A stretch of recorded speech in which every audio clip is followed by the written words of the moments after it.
It was 17 minutes past midnight. A man stood at his front door, a man who hadn't smiled in 2 years, staring at a woman he had never spoken to. She was standing on his porch, barefoot, holding an empty ceramic bowl. Her green eyes caught the porch light. Her voice was soft, almost apologetic. "I'm completely out of sugar." She asked for sugar at midnight, but that's not the real reason she came. Weeks later, that same man would sit on those same porch steps, and for the first time in over 700 days, he would reach for someone's hand. His fingers would be trembling, so would hers. She would look at him and say 5 words that would crack him wide open. "I wasn't out of sugar that night." He would pull a trumpet from the back of a dusty closet. He would play notes he swore he'd never play again. And somewhere between the first shaky sound and the last, something inside him that had been locked away would finally break free. This is the story of a man who forgot he was still alive, and the woman who crossed a street at midnight to remind him. And if you've ever watched someone you care about slowly disappear into their own silence, if you've ever stood on the outside of someone's grief and didn't know whether to knock or walk away, this story is going to hit close to home. Stay with me. Every single minute of this one is worth it. Ridgewood Lane sat quiet that night. The kind of quiet that only happens in small towns outside of Raleigh, North Carolina, in the dead middle of July, when the heat has chased everyone inside and the humidity hangs so thick you can almost see it under the streetlights. It was a Saturday. Most of the houses on the block had gone dark by 11. A few porch lights still glowed amber through the haze, but for the most part, the street belonged to the crickets now. At the far end of the lane, in a modest 2-bedroom house with a porch that needed repainting and a swing set sitting still in the backyard, Curtis Pemberton was awake. He was sitting in his living room, no television, no music, just the low hum of a ceiling fan turning overhead and the faint glow of a single lamp on the end table beside the couch. He was staring at nothing in particular. His hands rested on his knees. His eyes were open, but they had that far-away look, the kind that tells you a man's body is in one place while his mind is somewhere else entirely, somewhere he can't get back to. Curtis was 32 years old, broad-shouldered, strong hands, the kind that came from years of working with wood and varnish and old furniture that needed saving. His face was kind but heavy, like someone had taken something from behind his eyes and never returned it. He had been sitting like this for over an hour when the knock came. It was soft, almost uncertain, 2 light taps, then silence, then 2 more. Curtis didn't move at first. He blinked, tilted his head slightly, like he wasn't sure he'd actually heard it. Nobody knocked on his door anymore, not at noon, certainly not at midnight. The knock came again, a little firmer this time. He stood slowly, walked to the front door, and opened it. She was standing on his porch, auburn hair pulled back in a loose knot, pale green eyes that caught the porch light and held it. She was wearing a simple white t-shirt and cotton shorts, and she was barefoot, her sandals sitting neatly to the side of the welcome mat, like she'd slipped out of them before knocking. In her hands, she held a small ceramic bowl, empty. She looked at him. He looked at her, and for a moment, neither of them said a word. "I'm really sorry to bother you this late," she finally said. Her voice was gentle, a little nervous. "I just realized I'm completely out of sugar. I've been trying to finish baking something for a friend's birthday tomorrow, and every single store within 10 miles closed hours ago." Curtis studied her face. There was something in her expression, something beyond the surface-level request. He couldn't name it yet, but he felt it. A sincerity, an intention, something that went deeper than sugar. He stepped aside. "Come in. I think I've got some." She stepped through the doorway carefully, her bare feet quiet on the hardwood floor. The house was dim, clean, but still, the kind of still that tells you it's been a while since this space has heard laughter. Curtis led her to the kitchen. He opened the cabinet above the stove and pulled out a half-full bag of granulated sugar. Without measuring, he poured a generous amount into her bowl. She held it steady with both hands. "Thank you," she said. "Really, I appreciate it." "No problem." But neither of them moved toward the door. The kitchen was small, warm light from a single bulb overhead, a dish rack with one plate and one glass drying beside the sink, a coffee mug sitting alone on the counter. Everything in this kitchen told the story of a man who lived by himself and had for some time. Then Faye's eyes landed on the refrigerator. A child's drawing was taped to the front, crayon on white paper, a stick figure with big brown eyes and a purple dress standing next to a taller figure with a wide smile. At the top, in wobbly letters, it read, "For Mommy." Faye smiled softly. "Your daughter?" Something shifted in Curtis's face. A flicker, there and gone. "Yeah, she's 5. She's with my mom for the summer, up in Burlington." Faye nodded slowly. She didn't ask why. She didn't push. She just looked at the drawing for another moment and said, "That's a beautiful drawing. She's talented." Curtis turned and looked at it, really looked at it, like he hadn't allowed himself to see it in a long time. "She made it for Mother's Day," he said. Then he paused. His jaw tightened slightly. "For her mama." The silence that followed was thick, not awkward, not uncomfortable, just heavy. The kind of silence that holds something sacred, something too fragile to touch with words. Faye understood. She didn't know the details yet, but she understood enough. "I should probably let you get some sleep," she said gently. Curtis walked her to the door. She stepped back onto the porch and slipped into her sandals. She turned to say goodnight, but before she could, Curtis spoke. "Thank you," he said. She tilted her head slightly. "For what? You're the one who gave me sugar." He looked at her for a long beat. Then he said, "For knocking." Faye held his gaze. Then she nodded, turned, and walked across the street, the bowl of sugar steady in her hands, the warm night wrapping around her like a second skin. Curtis stood in the doorway and watched until her front door closed. Then he stood there a little longer, and for the first time in longer than he could remember, the silence in his house didn't feel quite as loud. After Faye left, Curtis locked the door and sat back down on the couch. The lamp was still on. The ceiling fan was still turning. Everything was exactly the same as it had been 20 minutes ago. But something felt different. He leaned his head back against the cushion and closed his eyes. And just like every night for the past 2 years, the memories found him. Curtis met Renee Washington in the fall of his junior year at North Carolina A&T. She was studying nursing. He was studying business and playing trumpet in the university's jazz ensemble. She told him later that she'd come to his first performance by accident. Her roommate had dragged her along, and she almost didn't go. But she went, and she sat in the 3rd row, and when Curtis stepped forward for his solo, a slow, aching rendition of a Chet Baker standard, she stopped talking to her roommate mid-sentence and just listened. After the show, she found him outside the auditorium. "You play like you're trying to tell someone something," she said. Curtis looked at this woman, dark skin, bright eyes, a smile that took up her whole face, and said the first honest thing that came to his mind. "Maybe I was."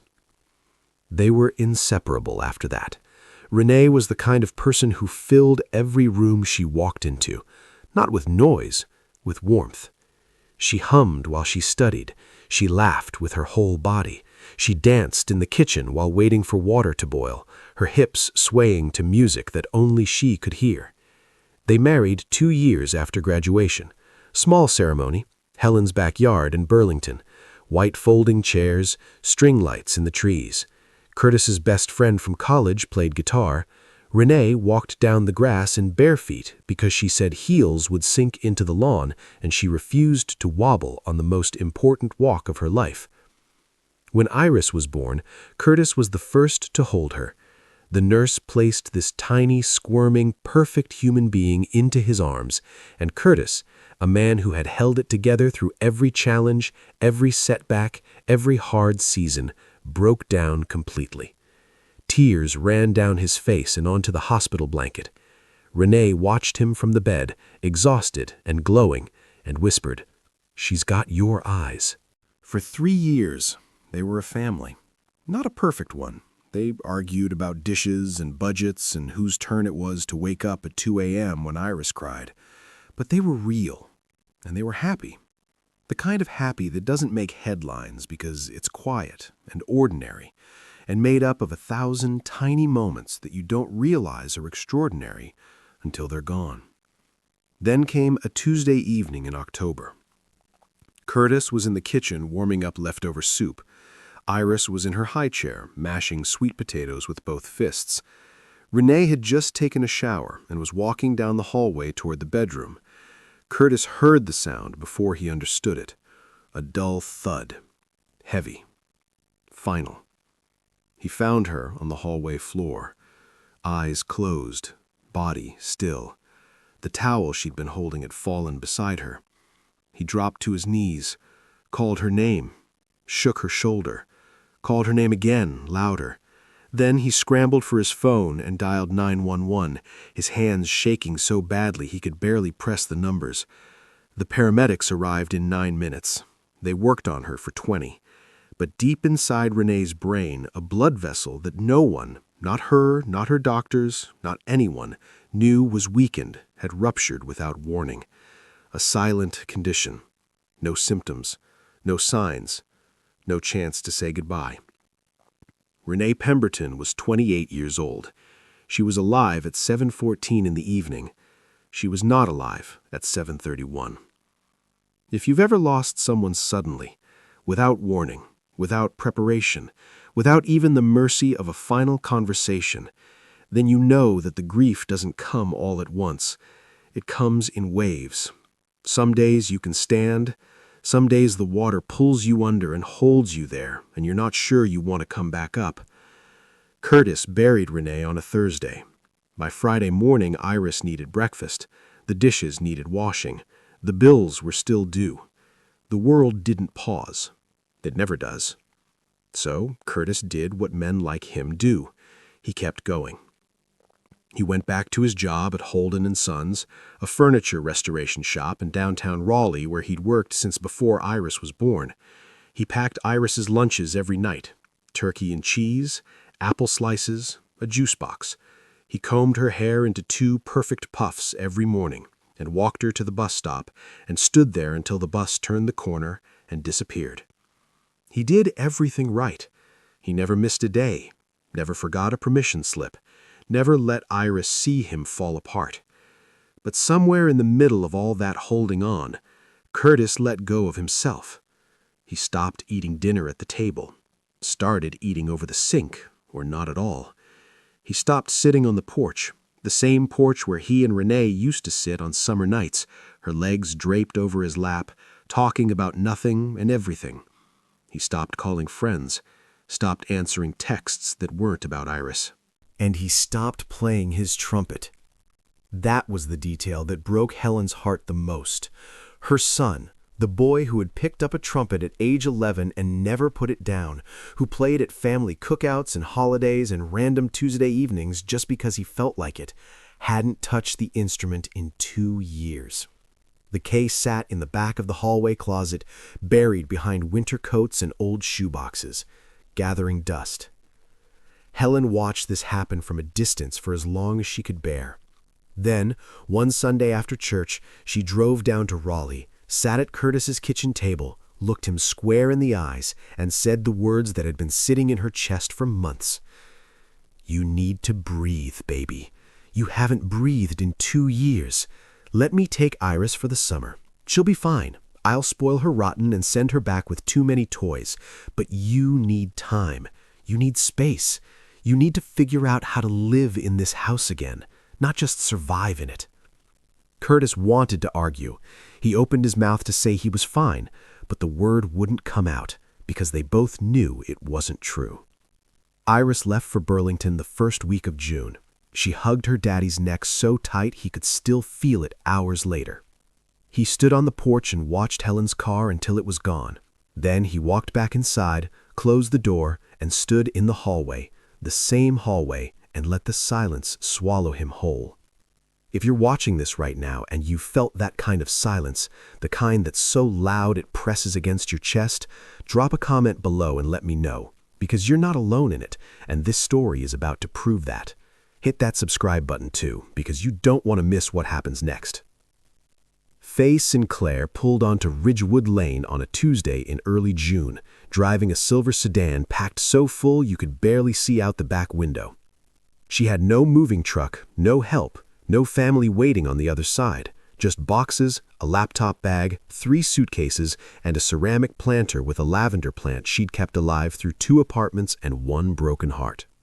She parked in front of the small white house across the street from Curtis's place, sat in the car for a full 5 minutes with the engine off, and stared at the front door of her new home.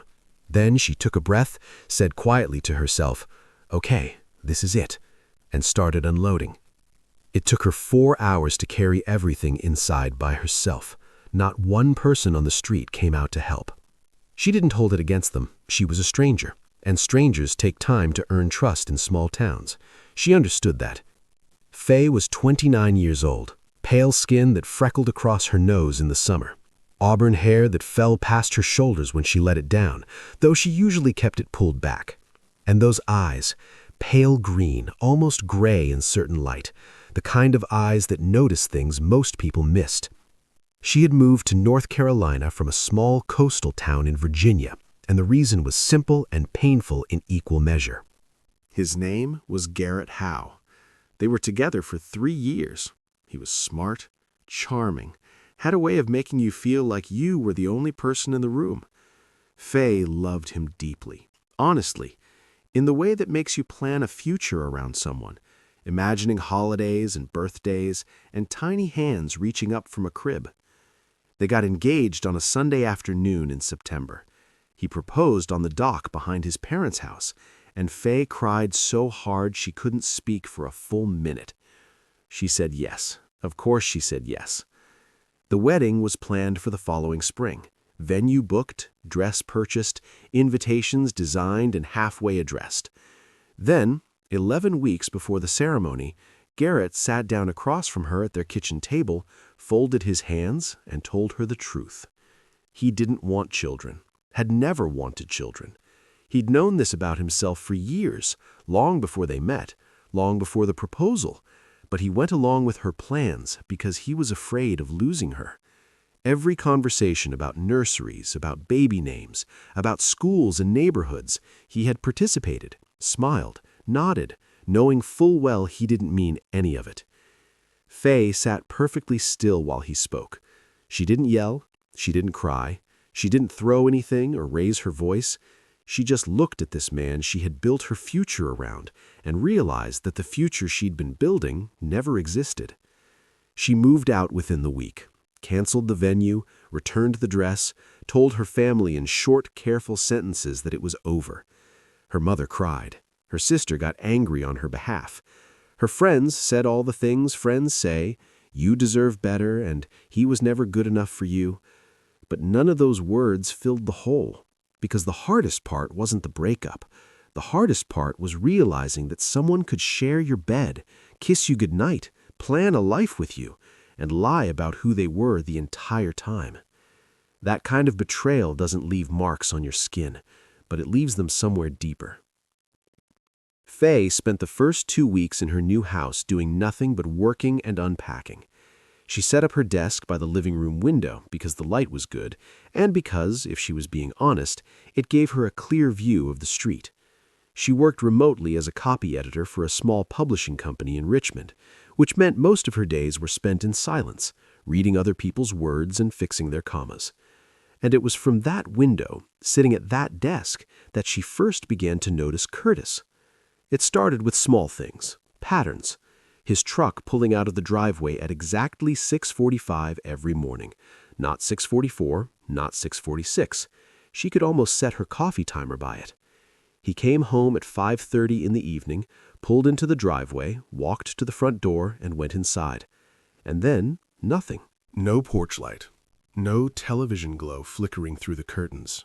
No music. Just a house that sat dark and still, while every other house on the block hummed with life. She noticed the swing set in his backyard, bright yellow, clearly built for a child, but it never moved. Not once. The chains hung straight down, perfectly still, like they were waiting for someone who wasn't coming. On Saturday nights, the neighborhood came alive. The couple 3 doors down grilled on their front porch. The family next to Faye played music loud enough to float through her walls. Porch lights clicked on up and down the street. But Curtis's house remained dark, silent, like it existed in a different time zone, one where Saturday night felt exactly like every other night.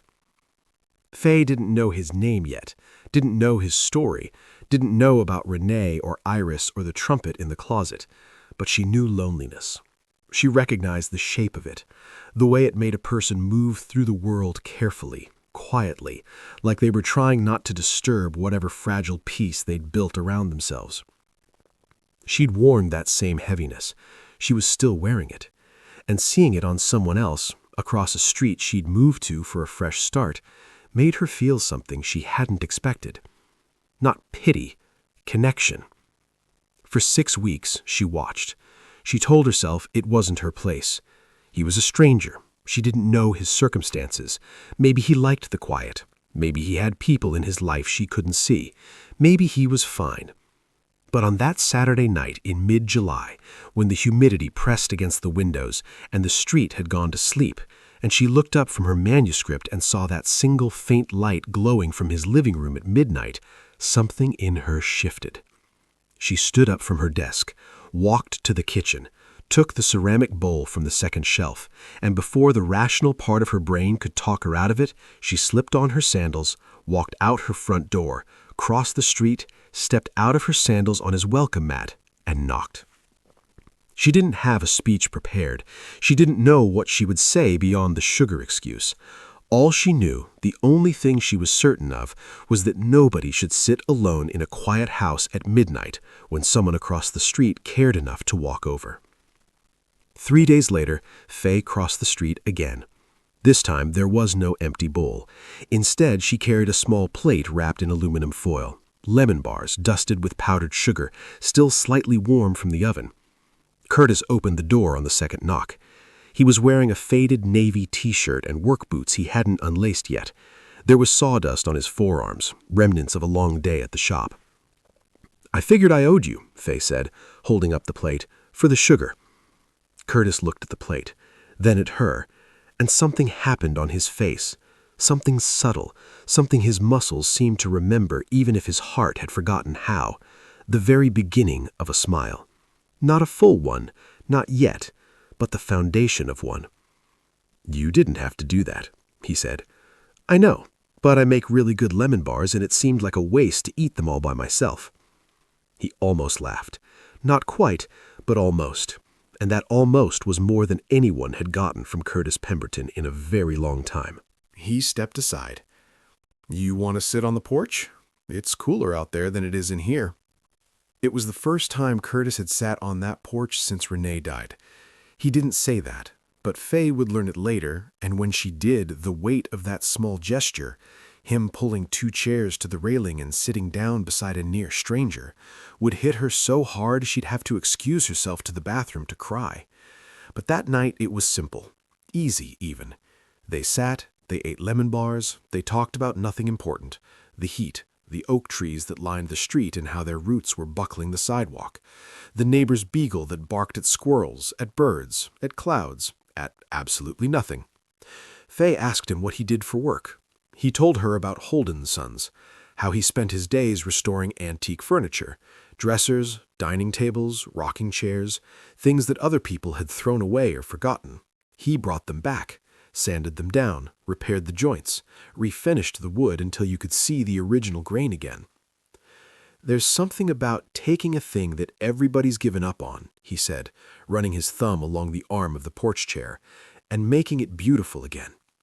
He said it casually, like it was just a description of his job, but Faye heard something deeper in those words, and she tucked them away in her chest like a bookmark in a page she wasn't done reading.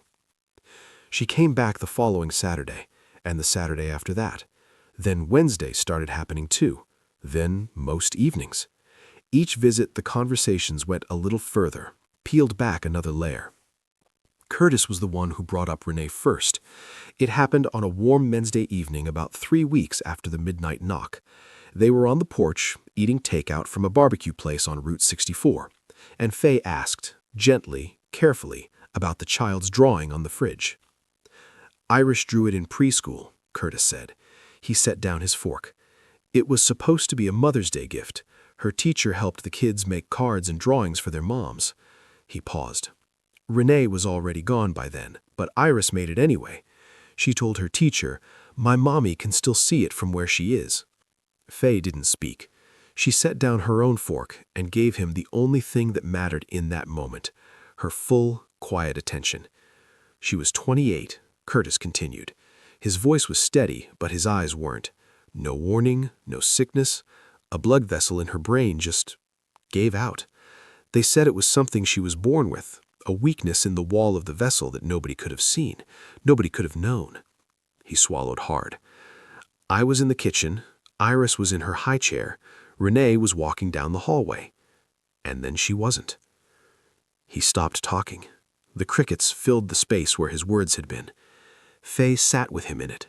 She didn't say, "I'm so sorry." She didn't say, "She's watching over you." She didn't offer any of the phrases people hand out like Band-Aids when they don't know how to sit with someone else's pain. She just stayed, present, still, letting him know that he could put this terrible, sacred thing on the table between them and she wouldn't flinch. After a long while, Curtis looked at her and said, "Your turn." So Faye told him about Garrett, about the 3 years she spent building a life with someone who was performing the whole time, about the engagement and the dress and the dock and the lie, about canceling everything and driving to a town where she didn't know a single soul, wondering if starting over at 29 meant she had already failed at something fundamental. Curtis shook his head slowly. "Starting over isn't failing," he said. His voice was firm. Sure, like he was saying it not just to her, but to himself too. "Staying somewhere that's killing you quietly, that's failing. Leaving takes more strength than people give it credit for." Faye looked at him. It was the most words she'd heard him say at one time, and every single one of them landed exactly where she needed them to.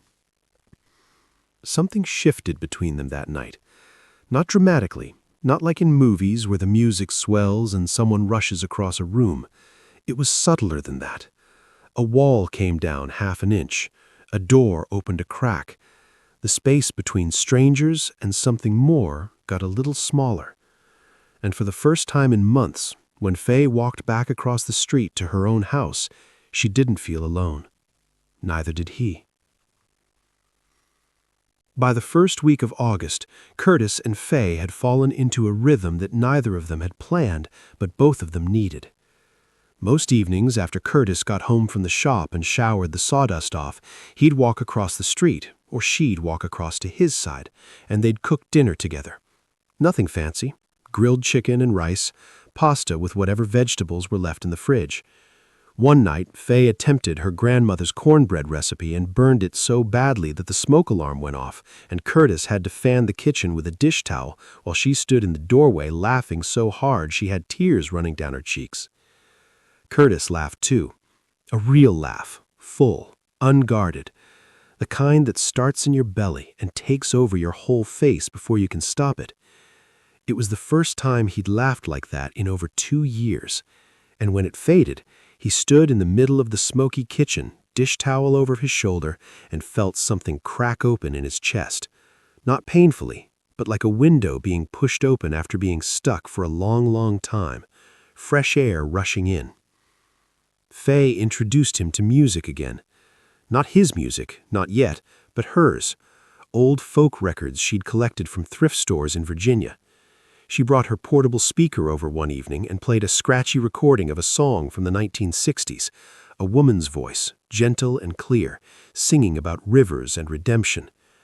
Curtis stood at the stove, stirring a pot of soup, and listened. Really listened. For the first time in 2 years, music filled his kitchen, and it didn't hurt. It didn't hurt. That was the revelation. He had avoided music for so long because Renee was music. She was the humming in the kitchen, the dancing in the hallway, the voice that made every room feel alive. After she died, every note felt like a reminder of what was missing, so he shut it out, all of it. But standing here now, with Faye sitting cross-legged on his kitchen counter flipping through a manuscript and a folk singer's voice floating through the room, the music didn't feel like a wound. It felt like a bridge, a way back to a part of himself that he'd locked away. It was the following evening when Faye noticed the case. She was walking down the hallway toward the bathroom when she saw it. A dark leather case, half hidden behind 2 winter coats and a stack of old shoeboxes in the hallway closet. The closet door was slightly open. "What's in the case?" she asked when she came back to the kitchen. Curtis's hands went still over the cutting board. He set down the knife. "My trumpet," he said. Faye waited. She could feel the weight of those 2 words, how heavy they were, how carefully he'd placed them.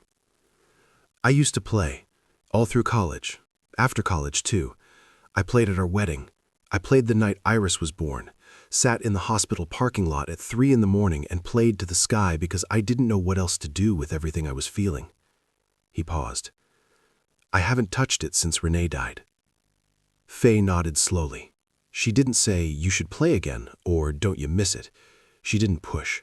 She had learned by now that Curtis opened doors on his own timeline, and the fastest way to make him close one was to try to force it open. So she simply said, "It sounds like it meant a lot to you." "It meant everything," he said quietly. They didn't talk about it again that night. But 2 days later, when Faye came over for dinner, something was different. The hallway closet was open. The winter coats had been pushed aside, and the trumpet case was sitting on the kitchen table. Curtis was standing beside it, his hands resting on the latches. He looked up when she walked in. "I don't know if I can," he said. Faye set her bag down by the door and walked over. She stood beside him, close but not too close. "You don't have to," she said softly. "But if you want to, I'm right here." Curtis looked at her. Then he unlatched the case. The trumpet was exactly as he'd left it. Brass, slightly tarnished, the mouthpiece still in the velvet slot, a thin layer of dust across the bell.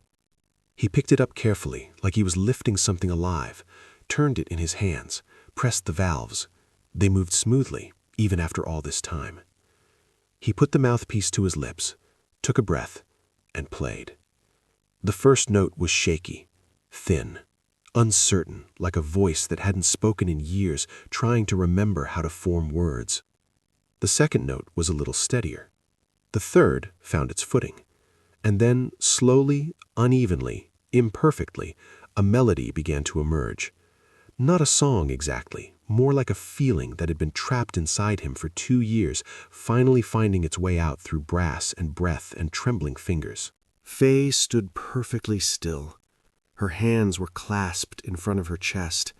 Her eyes were full. Curtis played for maybe 90 seconds. Then his lips gave out, the muscles weak from years of disuse, and he lowered the trumpet, breathing hard. They looked at each other. And then, somehow, they were both laughing. And somehow, they were both crying.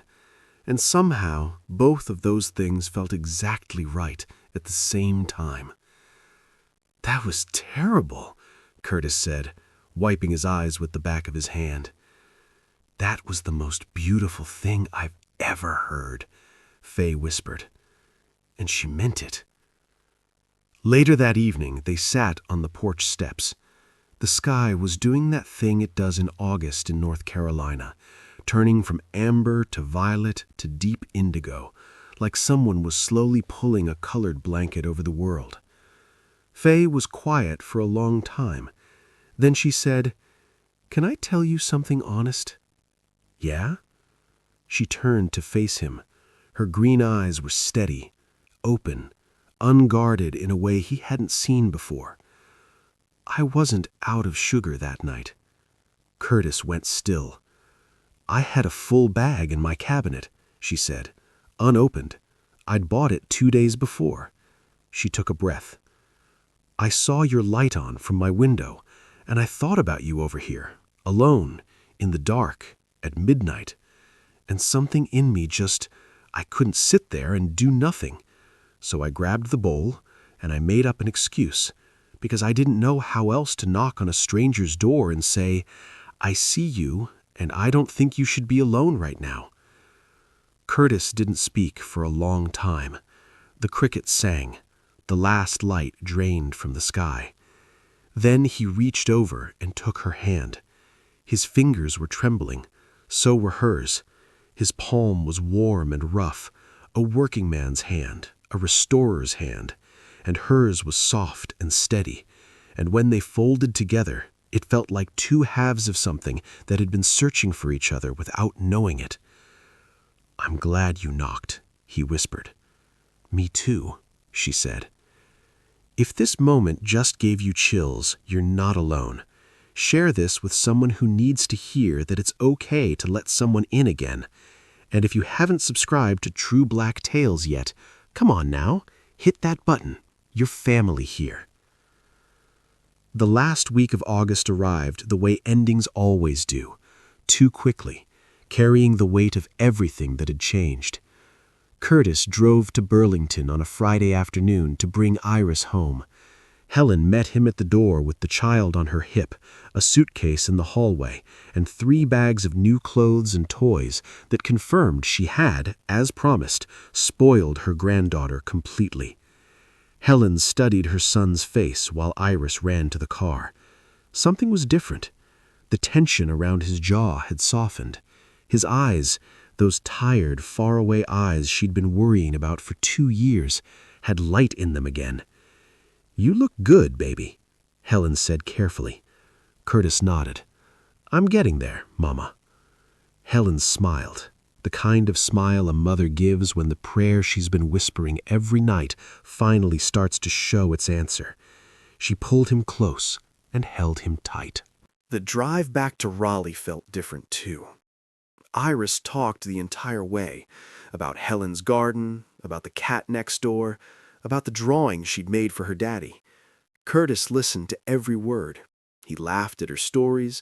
He sang along, badly, off-key, deliberately ridiculous, when her favorite song came on the radio, and Iris squealed with delight.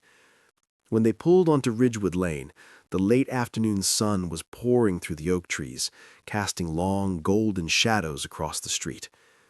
Iris unbuckled herself and ran toward the house, but Curtis's eyes went across the street first. Faye was sitting on her porch, reading a manuscript. She looked up when she heard the truck, and when she saw Curtis step out, and then saw the little girl running toward the front door, she smiled. Curtis carried the bags inside, got Iris settled with her coloring books at the kitchen table, and then walked to the front door. Faye was already crossing the street. "Iris," Curtis said, kneeling beside his daughter, "there's someone I want you to meet." Iris looked up. Faye was standing in the doorway, green eyes, kind smile, a warmth about her that even a 5-year-old could feel. "Hi, Iris," Faye said gently. She knelt down so she was eye level with the little girl.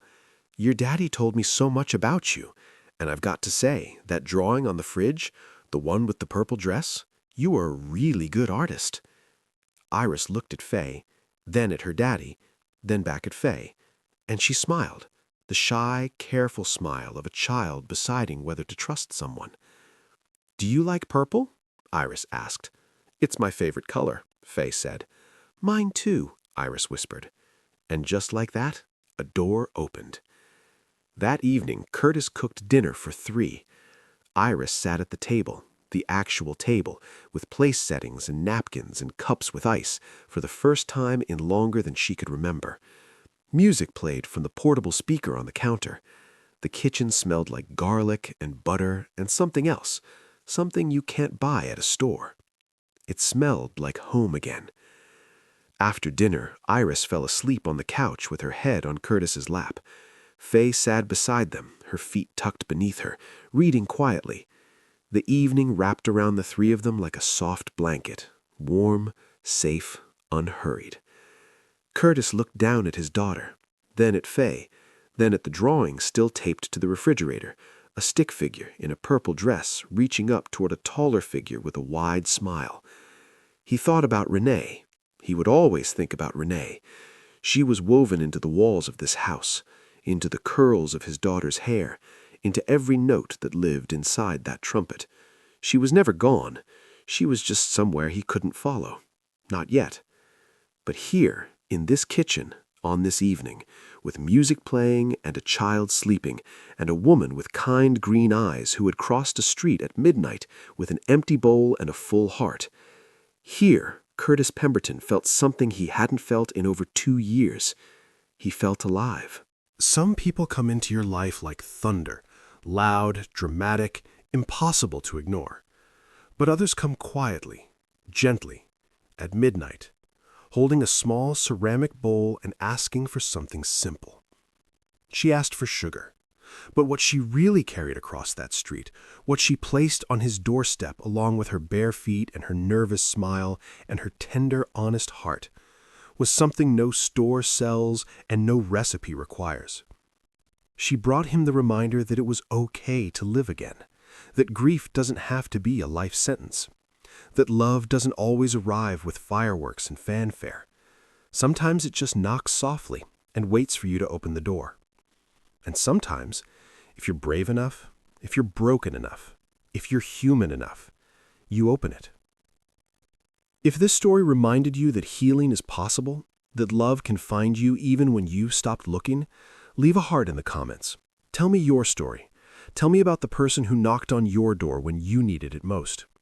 And if you know someone who's been sitting in their own quiet house for too long, someone who's been surviving but not living, send them this video. Sometimes all it takes is one knock. Subscribe to True Black Tales for more stories like this. Hit that bell so you never miss one. I'll see you in the next one.